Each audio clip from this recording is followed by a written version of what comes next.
हाय तर चला फायनली आम्ही निघालो होतो येडेश्वरीच्या दर्शनाला।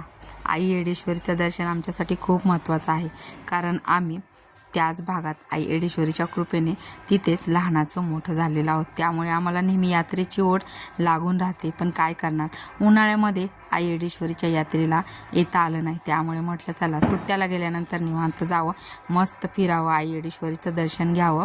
तसंच ऊन उतरल्यानंतर 5 वाजता आई येडेश्वरीच्या दर्शनाला गेलो। खूप गर्दी होती, पौर्णिमा होती, त्यामुळे एवढी गर्दी, बाप रे एवढी गर्दी। आणि नेहमीच अशी गर्दी असते, असं काही कधी असं हे नसतं की गर्दी नाही काय नाही, खूप गर्दी होती। तरी पण म्हटलं चला आता संध्याकाळचा दिवस आहे, गर्दी कमी होत आहे आणि आपण चला, बघा ना किती छान दिसते आई येडेश्वरीचं मंदिर लांबूनच। मग काय सगळे इकडं तिकडं दुकानं वगैरे बघत तसंच गेलो।